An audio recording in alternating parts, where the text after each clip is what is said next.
मनुष्याला दोन गोष्टी आंधळ करतात. एक म्हणजे पहिली गोष्ट आहे त्याचा धर्म आणि दुसरी गोष्ट आहे त्याची जात. माणसाला त्याचा धर्म आणि त्याची जात ही आंधळ करते. आणि ह्या गोष्टीमुळे काय होतंय, माणूस एवढं ह्यात वाहत चाललाय की त्याला माहीत नाही की आम्ही एक दिवस मरणार आहे आणि आमचा एक दिवस अंत होणार आहे आणि मेल्यानंतर आम्ही स्वर्गात जाणार की आम्ही नरकात जाणार, ह्या गोष्टीचं त्याला भान राहिलं नाही. एवढ्या ह्या धर्मानं आणि जातीनं लोकांनी आंधळ केले.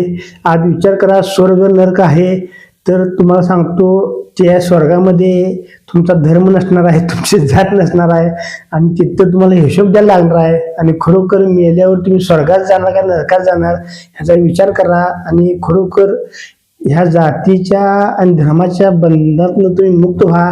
आणि ज्यानं आकाश पृथ्वी निर्माण केला आहे त्या देवाचा शोध तुम्ही करा. आणि तो शोध तुम्हाला कसं कळणार, कसं लागणार, तर ते तुम्हाला शास्त्राद्वारे कळणार. आणि ज्यावेळी तुम्ही शास्त्राचा अभ्यास करणार त्यावेळी तुम्हाला समजणार की बाबा खरं काय आहे आणि खोटं काय आहे. आणि खरोखर लोकांना मी एक विनंती करतो, तुम्ही सत्य शोधा. ज्यावेळी तुम्हाला सत्य समजेल त्यावेळी खरोखर तुम्ही बंधनमुक्त होणार आणि खरोखर तुम्हाला खरा भेद कळणार की बाबा वास्तविक काय आहे. आणि खरोखर विषय समजून घ्या, फार गंभीर विषय आहे. लोकांनी काय वाटतंय मेलं म्हणजे संपलं, तर मेल्यावर खरं एक जीवन आहे आणि त्या जीवनामध्ये तुमचा प्रवेश व्हावा ही देवाची इच्छा आहे. Praise Lord. देवाची स्तुती असो.